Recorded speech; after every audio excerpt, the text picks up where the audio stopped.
started here. Good evening, baseball fans, and welcome to another meeting of the Northern New England chapter of SABR, always held in conjunction with the Gardner-Waterman chapter in Vermont, Dr. Clayton Truder, chair. I'm Bruce McClure. I'll be your host for this evening, and tonight we have a really great presentation for you. Now, baseball books span the spectrum of the all-stars to the has-beens, but invariably overlook the endless string of things that could have happened, but didn't. Baseball's memorable misses fills that void, pointing out little-known facts perfect for both rabid and casual fans. Who knew that Willie Mays never won an RBI crown, or that Stan Musial hit the most home runs in one day, but never led his league in a season? Nolan Ryan never won a Cy Young Award despite owning records for strikeouts and no-hitters. Roger Clemens, on the other hand, had a record 7 Cy Youngs and 2 20-strikeout games, but 0 no-hitters. There were also 0 no-hitters by Greg Maddux, who has more wins than any other living pitcher. Players took zeros and sometimes double zeros as uniform numbers. Now, our guest this evening, veteran baseball writer and esteemed SABR member Dan Schlossberg, delves into the previously unknown world of baseball zeros, exploring everything from Christy Mathewson's 0 runs allowed in the 1905 World Series to the 3 perfect games pitched at Yankee Stadium. Dan Schlossberg, welcome to Northern New England, my friend. Thanks for stopping in this evening. I love Northern New England and I love SABR. I've been a member since 1981. And unfortunately, I'm not going to get to Chicago because I got to go cover the All-Star game in Seattle. There's a 2-day overlap at the back end. But my thoughts are with all you guys, and I know you're going to have a great time if you're going to Chicago. I was in Baltimore last year. I was in the vendor's room, had a great time talking to people, meeting a lot of new people, new friends. And I love SABR. It's just great. And as I said, I'm a member since 1981, a long time ago. But anyway, let's talk about this book. This book is called Baseball's Memorable Misses. And here's the cover. The original title of the book was Baseball Zeros, because everything in the book starts with the number 0. And then it goes on to explain what the 0 means. And Bruce has already mentioned several of those zeros. And I'll give you a few more that I think will intrigue you. How about 0 pennants for the Seattle Mariners, the only team that's never won a pennant? 0 intentional walks for Roger Maris in 1961 because Mickey Mantle batted behind him that year. So there's so many of these things. Greg Maddux, 0 times that he won more than 20 games in a season. He won 355 lifetime, but never won more than 20. There's so many, so many. And Stan Musial, as we mentioned, 5 home runs in one day, along with Nate Colbert, but he never led his league in home runs, even though he had 475 in his career. So it's just amazing what you come up with. Now, when I came up with this idea, thinking about all the zeros, I was looking for a fun title, something to have fun with. So those of you who get Sports Collector's Digest and see the cartoons of Ronnie Joyner will love the artwork in this book because it's all of his cartoons without the writing around it. You just see the figures, and I added captions. Ronnie Joyner is a friend of mine. He's done artwork in some of my other books, and I asked him if he could do it for this book. And unfortunately, he passed away after he gave me all the pictures. He's no longer with us, but his cartoons are still running in Sports Collector's Digest. And to me, that really made my book, Baseball's Memorable Misses. And I love the cover of this book. If you look at it again, you'll see Sandy Koufax with 4 baseballs for his 4 no-hitters. You'll see Al Oliver with a 0 that he said stands for Oliver, but to me it's a 0. And you'll see Joe DiMaggio.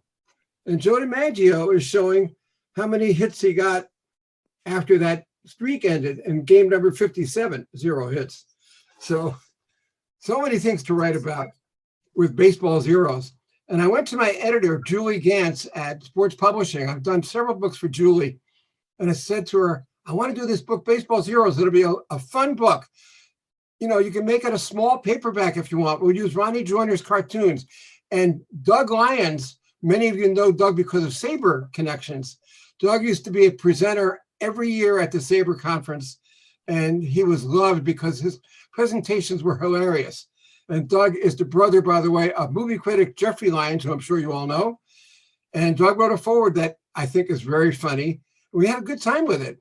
And Doug gave me a lot of inspiration for this book. He added to my collection of zeros. For example, Doug said, did you know that 0 times 0 Mustels throughout the first ball of a game? Did you know that the Chicago White Sox had a team batting average of 0-0-0 the day after the opener in 1940 because Bob Feller threw an opening day no-hitter? And that Paul Dade had 2 zeros. He was the first guy to wear 00. So all these things came into making, writing this book, and I really had a good time with it. Bruce, look like you want to say something. No, I'm actually I'm fascinated by a lot of the spots where you're going to find a zero that you wouldn't even think about. You mentioned DiMaggio's 56-game hitting streak, and I'm like, wait a minute, that's right.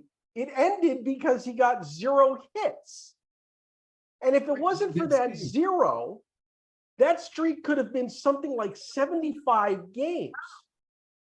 That's right. Because there was another 20 some odd games after that he started another streak. So it's hard to put it except to say the 0 is such an interesting part of the game that really is never considered enough, that this book really focuses you on that great stuff that's associated with 0. And I'm teaching a college course at Bergen Community College called Baseball Oddities and Ironies.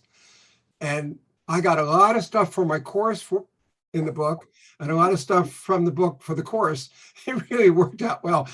I'll give you an example. I'm doing a book for next year on Hank Aaron. It's going to be the 50th anniversary of his breaking Babe Ruth's record. So I'm doing a book that's going to come out on April 8th, 2024, when we're also going to have a solar eclipse. So that factored into my writing of the introduction of the Hank Aaron book. But listen to these zeros for Hank Aaron. 0 cycles for Hank Aaron. He never hit for the cycle. 0 times he had 4 home runs in a game. Never did that either. 0 times he won a Triple Crown. He never did that. I mean, I could go on. There's so many things. You can take almost anything in baseball and come up with a whole series of zeros to attach to it, things you wouldn't think about. I mean, Hank Aaron, you think he did everything. Well, not necessarily. He didn't get voted into the Hall of Fame unanimously because 9 writers left him off their ballot. And the ballot had 10 spots on it.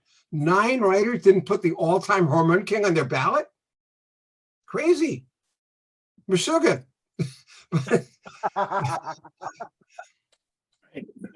I had a good time with this. And I've co-authored autobiographies for Milo Hamilton, Ron Bloomberg, and Al Clark. And a lot of stuff for those books wound up being in this book because those guys gave me a lot of stuff to work with, especially Bloomberg, who was really hysterical, really funny guy. But Milo Hamilton, too. Milo worked for 8 different teams in a career that lasted 63 years. So that's kind of amazing for a broadcaster, 63 years. I got to tell you, I read the Ron Bloomberg book, and that was just fabulous. Thank you. That was a great book. Yeah, I'm not a Yankees guy. I'm an Orioles guy. I'm a Mets guy. I was a Red Sox guy for a long time. Still am to an extent. But just to hear Bloomberg's stories and his discussion of being the first designated hitter and how it came to be, it was really great stuff out of that book. And I know that he's spoken a lot in public about how he enjoyed working with you and enjoyed that book. So that's another one that I highly recommend. Thank you very much. Well, I got to tell you where that name came from, Designated Hebrew. Years after Bloomberg retired, Dick Schaap was interviewing him and said, "What was it like to be the first DH?" And Bloomberg said, "What do you mean, Designated Hebrew?" And Dick Schaap said, "That's a book. That's a book." we take a lot of stock in baseball records, the most home runs, the most RBI, the largest batting average, all of that. And we never, I shouldn't say never, but we frequently discount the performances that are on the low end of the spectrum, where that zero is so intricately intertwined with a certain ball player or a certain event. In writing this book, did you find one player, one event, one baseball thing that was really defined by zero, not necessarily a no-hitter, but maybe something unusual that was really defined by zero, or a player or something that was defined by that number? Does that make sense?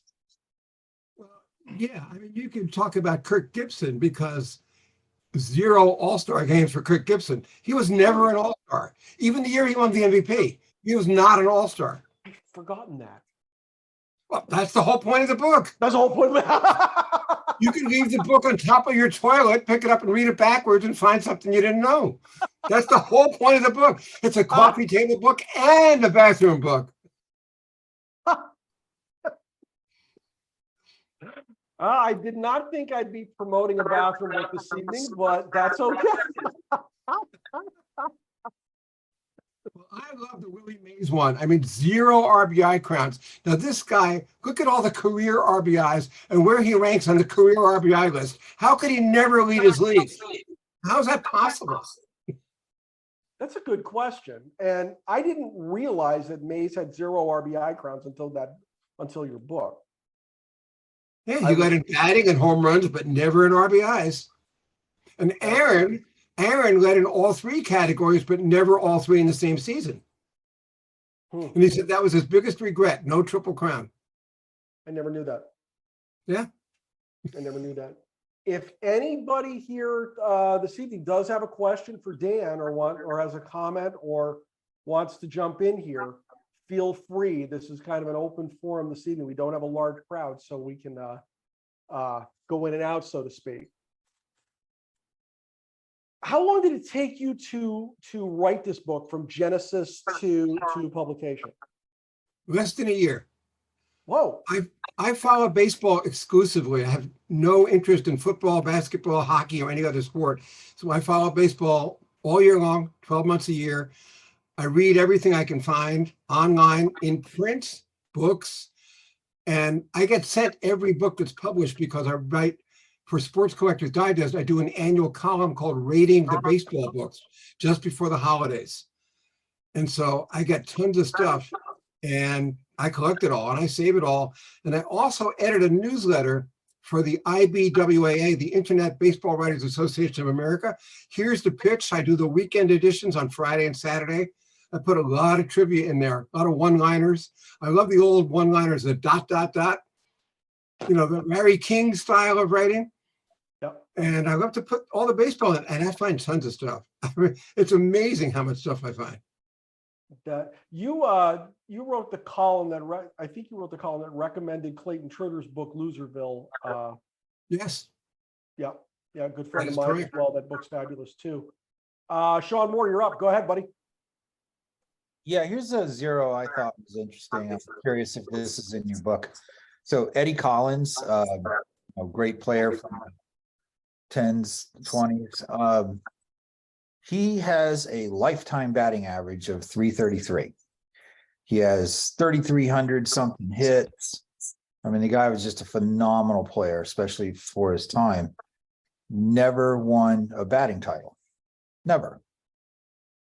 I always thought that was pretty interesting. But it is interesting, but in answer to your comment, at that time that he played, the major league batting average was about 30 points higher than it is today.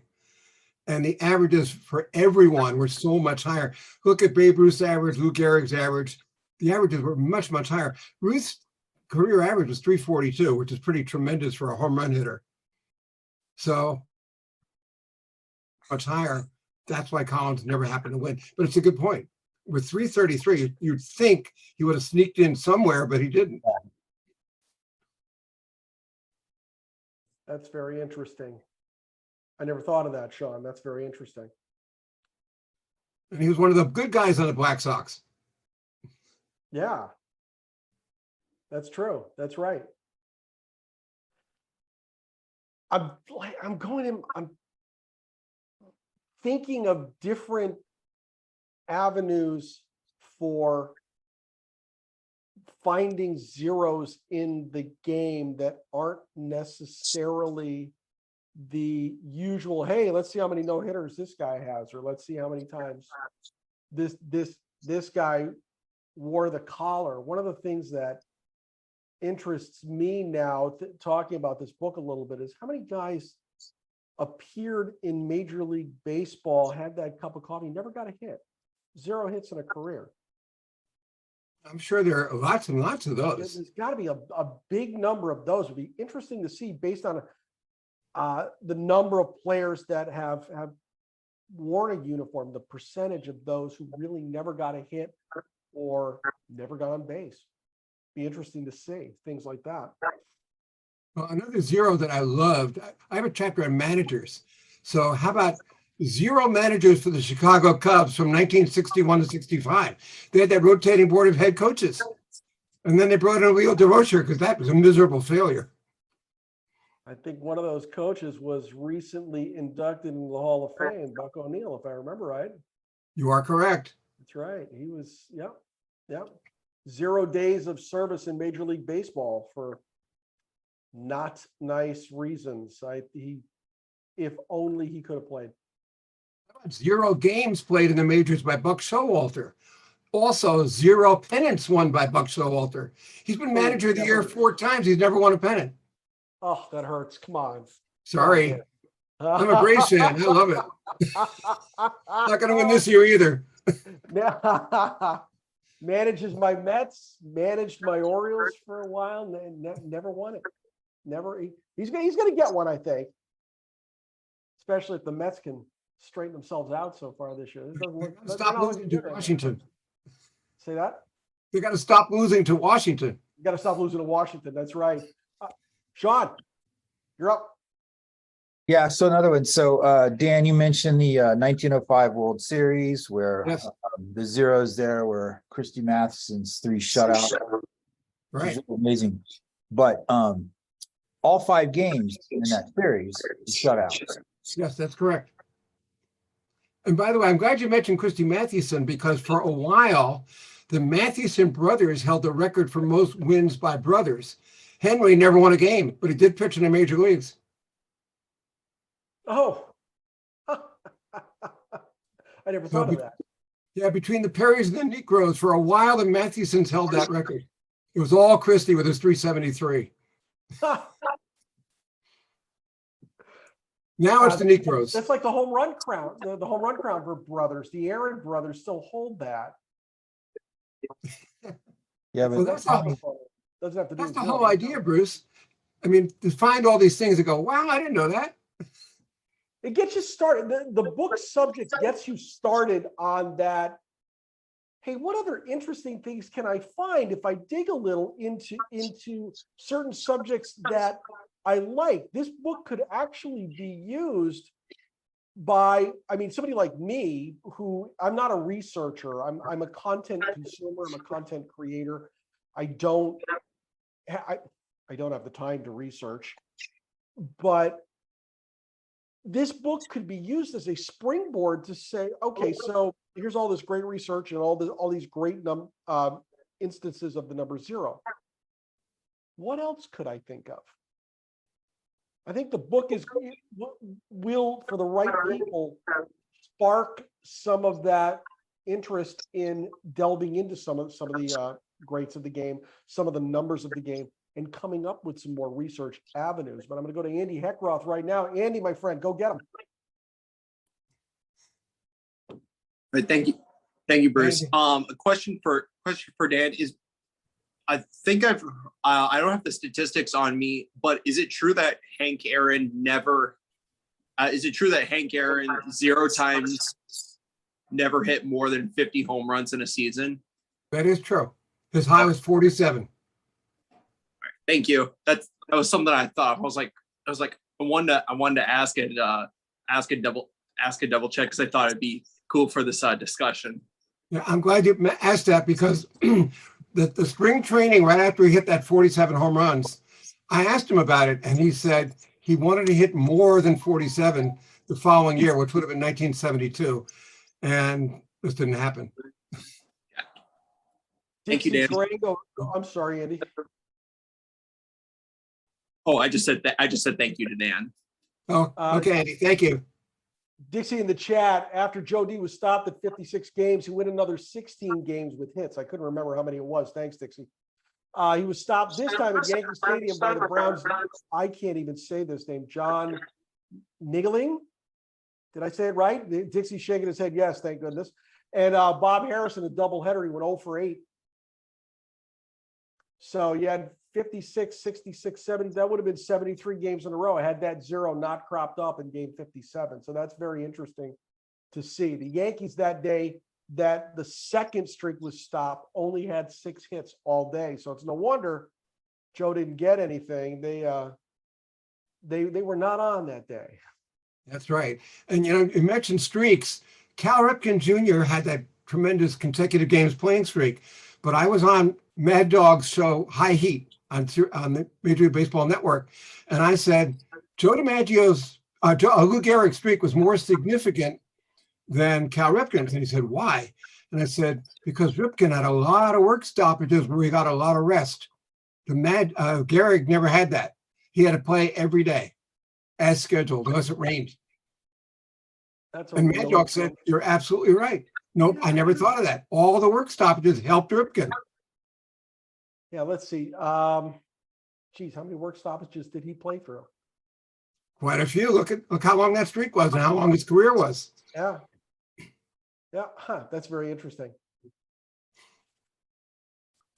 In Gehrig's day, and I'd have to go back and check this, in Gehrig's day, I know they rode, of course, obviously they rode on trains to travel.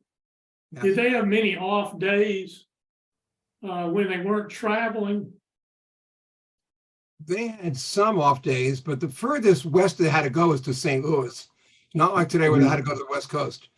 So St. Louis, Chicago, St. Louis, but not nearly as far as, flying to the West Coast.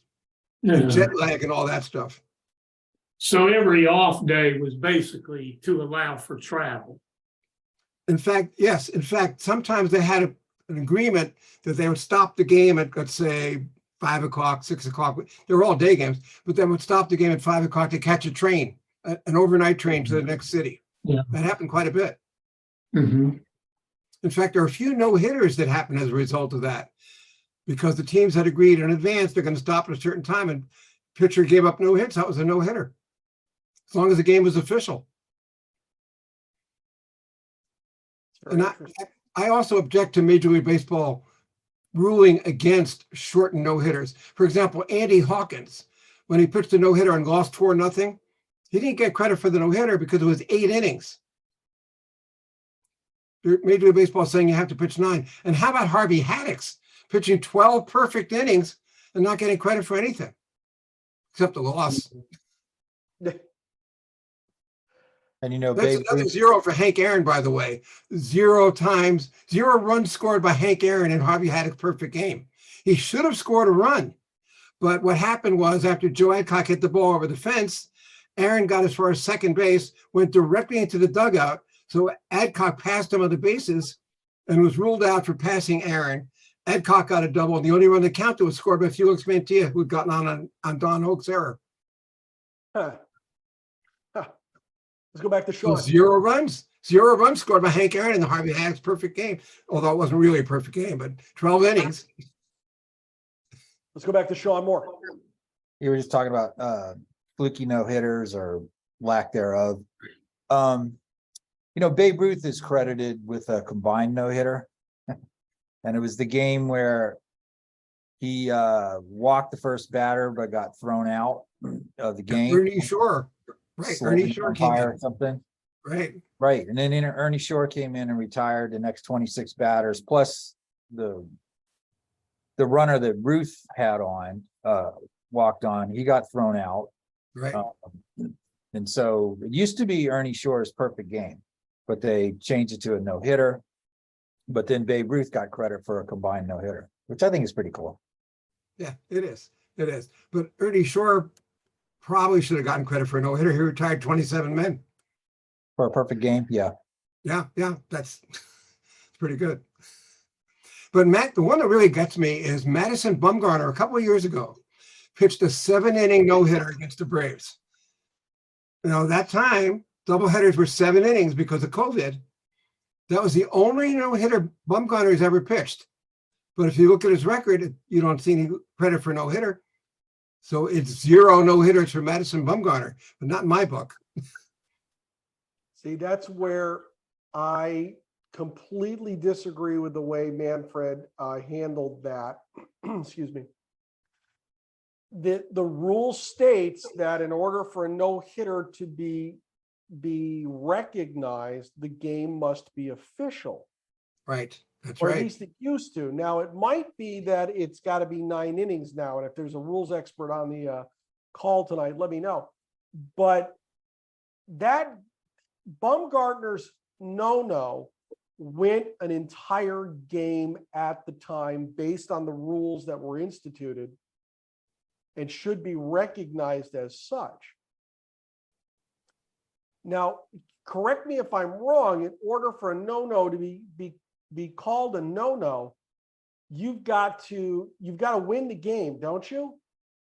No, No. You do not. not at all. Ken Johnson lost one.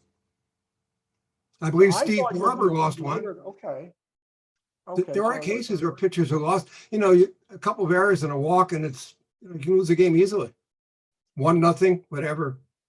It's happened. And those are recognized. So I'll have to go back and take a look at the list of no-hitters. Yeah, they're about. I would guess there are 4 or 5 no-hitters in baseball history where the no-hit pitcher lost the game, but still got a no-hitter. Wasn't there one a couple of years ago? Didn't the Pirates do that? I think you're right. Yeah, there was one fairly recently. But that Bumgarner thing gets me because Bumgarner might be finished. You know, nobody signed him. Maybe he'll never sign again. And to deny him the only no-hitter he ever pitched, that's not right. I agree. Sean's got some more. Ian says he thinks it was last year against the Reds that the Pirates did that. I'm pretty sure he's right. Sean, go ahead. Yeah. Thanks, Ian.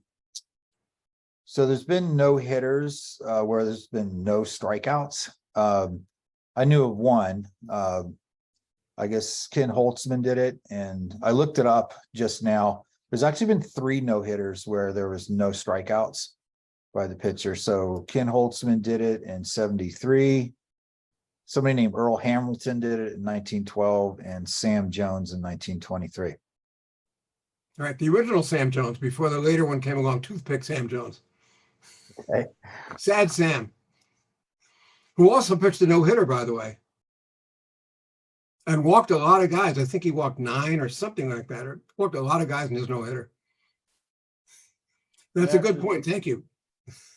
I'm actually looking at the list of no-hitters just because I got to thinking about it for just a minute.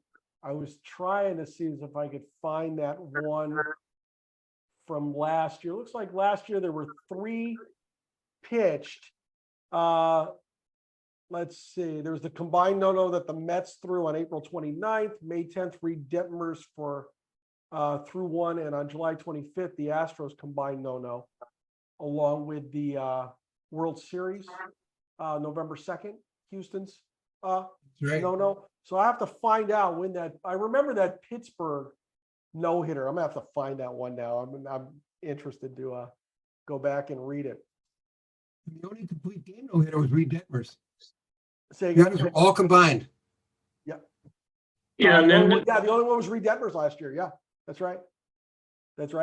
in 1967, Steve Barber and Stu Miller combined one and lost that one. That's Lost right. a no-hitter. Yep. I happened to be at that game. They lost it 2-1 on, of all things, I think, an error by Mark Belanger. Wow, that's pretty rare. Yeah. April 30th, 1967. Yeah, that's right. Easter Sunday, I believe, as I recall. So a Against few years Detroit. before that, lost one. Mhm. July 29, 1968, another no-no that George Culver pitched. He gave up a run to Philadelphia. Some interesting stuff to think about with the number 0 that you overlook daily. I still say this is going to be a book that's going to springboard some people into some very interesting research that they never really thought they could do, because they're like, oh, that's not interesting. And then they see this book and it's like, whoa, wait a minute, this is really interesting. I could probably do something. And I think you're going to spark a lot of people to get more involved with the research that we do here at SABR, or even outside that, and just doing it independently. So, and people say to me, what's the most unusual thing in your whole book?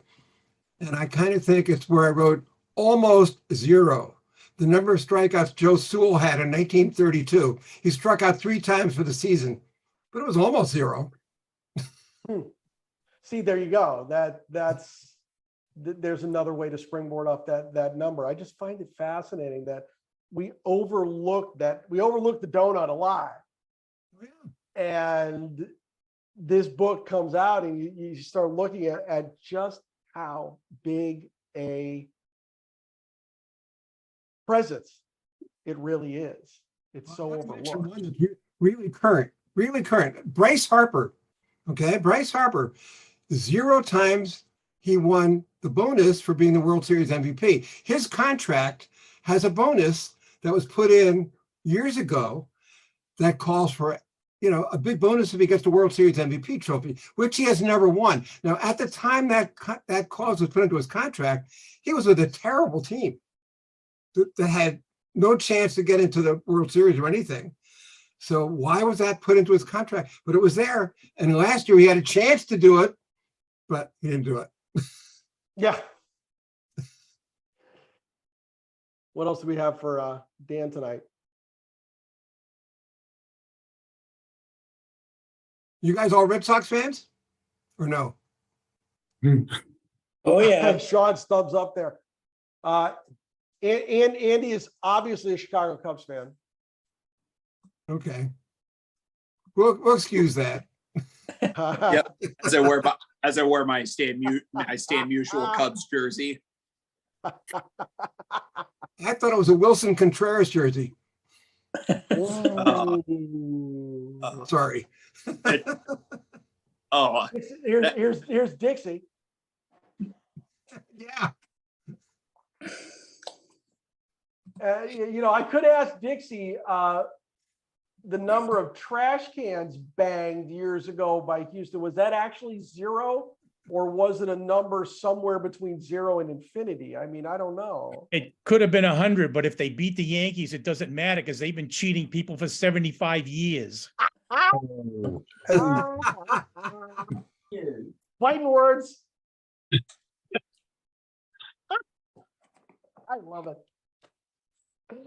Houston, go ahead, Fred. I just wish Dixie would let us know where he stands on these things. I know. He hides his opinions so well. You just never know. I'll give you another one from the managers chapter in the book. Go. 0 times National League teams traded managers. 0. But it happened in the American League. Yeah. Okay. 1960, Tigers and Indians. Yeah. Joe Gordon, Jimmy Dykes. Those are the 2 managers who traded, but 0 times in the National League. Never happened in the National League. So here's a question for you, because now I'm thinking. Here we go. We're thinking about this. Okay.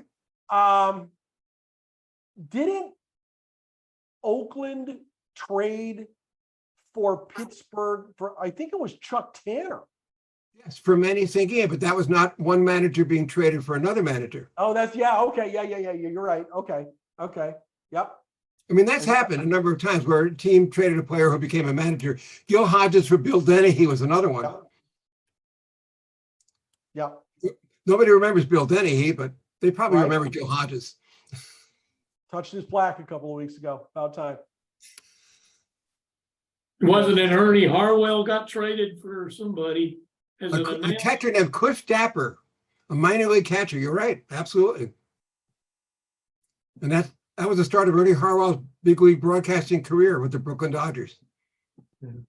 Ian just put up in the chat a minute ago, May 16th, 2022. It was the Reds who allowed no hits, but the Pirates won 1-0. It wasn't an official no hitter because Reds pitchers only threw 8 innings. Elias doesn't recognize no hitters unless they span at least 9 innings. That's what I was thinking of earlier. Ian, thank you very much. That's what I was trying to say earlier, and then now it makes perfect sense. That's why I couldn't find it in the list that I had here just a moment ago. So Ian, great job on that. Yeah, but how That's about good all the stuff. no-hitters that went extra innings? Jim Maloney did it at least once, an extra inning no-hitter. Harvey Haddix, obviously. There have been other ones. And those are not no-hitters because they eventually lost. Yep. The number's 0. Yep. Very interesting, you know? In my publisher, they have a marketing department consisting of a bunch of 30-somethings that think they know more than the authors of the book.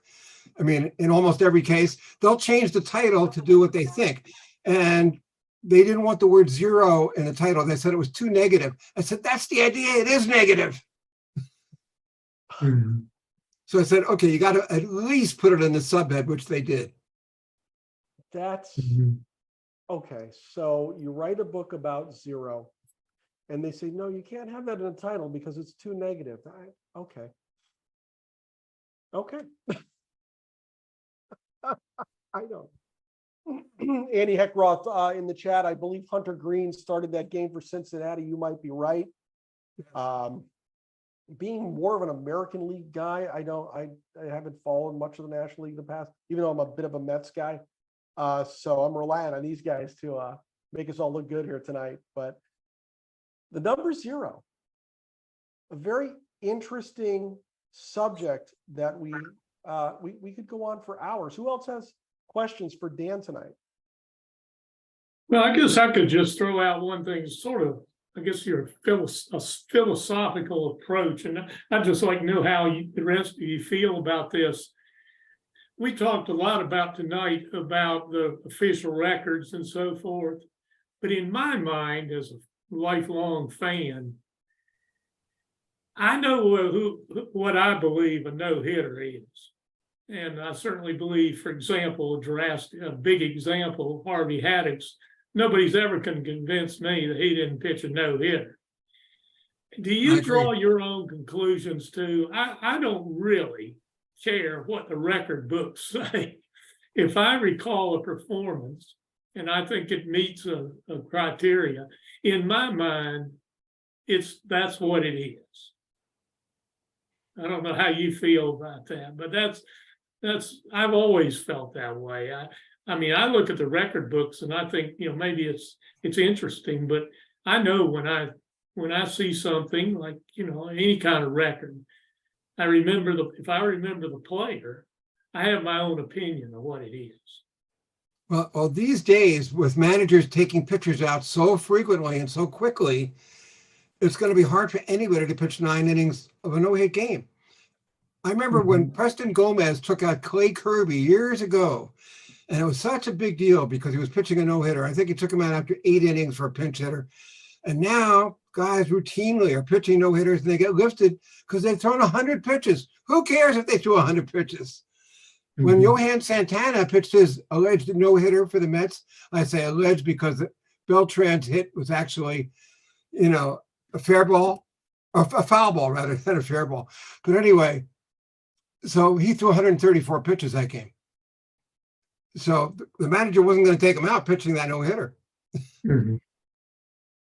Don Sutton told me that, he didn't agree at all with the pitch count. He thinks that pitchers are trained to finish what they started. They should go 9 innings with their starting pitcher and a good one. And if you look at Spahn's record, Spahn had 363 wins. He had 382 complete games because he could hit too.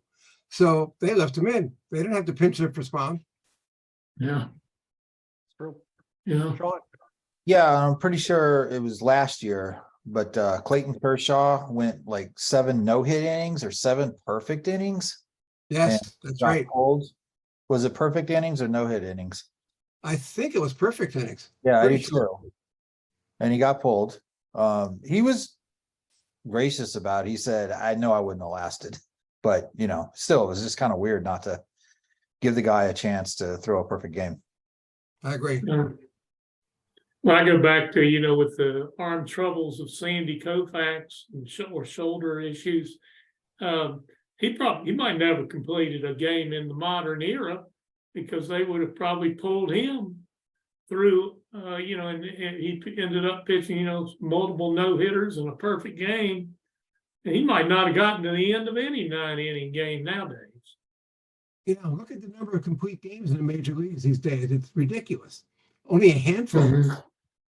And that's at the end of the season, not in the middle of May. Yeah. yeah. Very true. Very interesting discussion of the number 0 here this evening.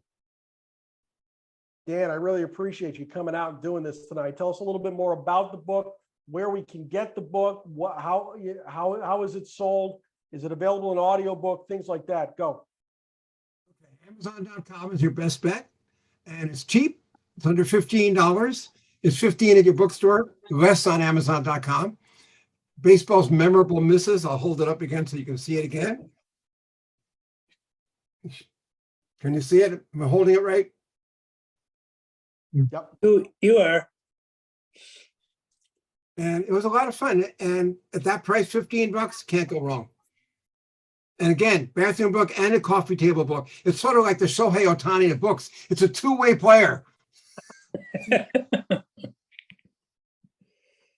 And who was the publisher, Dan? I'm sorry? What company was the publisher? Oh, Skyhorse. It's actually Skyhorse. Sports Publishing. Skyhorse is the parent company. But Mhm. Sports Publishing, they've done a number of my books. Yeah. That's And I'm fabulous. working, the next 2 books, the Hank Aaron book, I'm working with them as well. And one beyond that. I wish I had that talent. I mean, he's got 2 books in the hopper. I can't write a blog post. Well, I wish I had that talent too. A couple of things I wanted to talk about that are coming up in the future here for the Northern New England chapter.